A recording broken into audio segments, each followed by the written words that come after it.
Well, I would say we try not to really follow trends too much. We really look more at influences, as you said, or forces. And I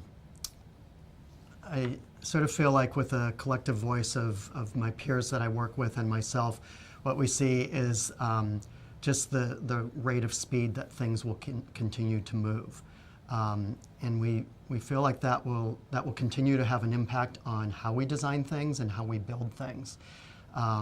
It will push us to have a greater involvement with practices like virtual reality and augmented reality so that we can give our clients a better sense of how to visualize what they're going to be getting with their spaces in more of a real sense and more of a three-dimensional sense. We will also continue to work with general contractors with that sort of visualization as well. And it really kind of builds upon the three-dimensional modeling that we've been doing for so many years that's really completely incorporated into the building practice right now. But we also we think that there's going to be more and more design-build opportunities where we're actually going to be having designing and fabrication and construction all happening at the same time so that we can build more quickly. Right. And I think that will influence how we design and the solutions that we come up with. And it will certainly influence the manufacturing process so that we have more just-in-time manufacturing, modular manufacturing, maybe two-step manufacturing where you have an initial product that shows up on site that gets installed, that's maybe the housing of an element, and then the sort of the visual or decorative piece of that shows up just in time, just before the project is finished. It's those sorts of forces that we feel are really impacting what we do right now. Another thing that I'm curious to see where it goes is the integrated technology that we're seeing more and more in our homes, voice-activated technology. You don't really see that in the workplace or in the commercial spaces very much, but I think that's something that people who are using the spaces are going to start to bring in sort of in a renegade way, and I think our clients are going to have to figure out how to deal with that. Right. And I'm curious to see how that impacts these spaces that we're designing. I don't know where that's going to go exactly because you'll have multiple users that will be trying to use sort of personal technologies, and it's always difficult when you have people's personal wants and needs that have to sort of fit within the communal environment. Right. So I'll be really curious to see where that goes.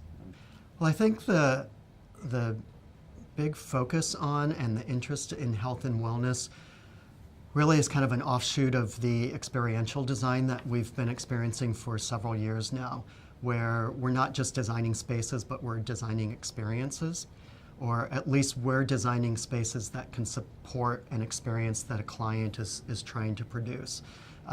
Whether it's a retail experience to sell product or a hospitality experience to sell an activity that's going on in a space, or a workplace where you're bringing people together to be creative and to generate product and generate revenue. It's really all about the experience that happens in the space. And I think the idea of wellness really comes out of that. How do we create healthy spaces for these experiences to happen in? It may be a bit of a pendulum swing where there's kind of an extreme of trying to influence people's behavior, because I don't think you can really change people's behavior. You can provide them incentives to kind of have a healthier lifestyle, healthier eating habits. Certainly the well standards are a lot about that, about the what kind of environment are you creating for your users so that they will sort of pick better lifestyle choices. It's hard to say how far that influence can go because, again, it comes back to people's personal behavior. And as I said, you can't change people's behavior, you can kind of influence people's behavior. Right. And I'll be curious to see how pervasive the WELL standard becomes. LEED, when it started 15 to 20 years ago, or the whole sustainability movement around energy efficiency and healthier building materials, I think really started in certain pockets of the United States, and eventually I think became pretty pervasive across all of the United States. I'll be curious to see if that happens with well standards as well, because it really is about people's activities.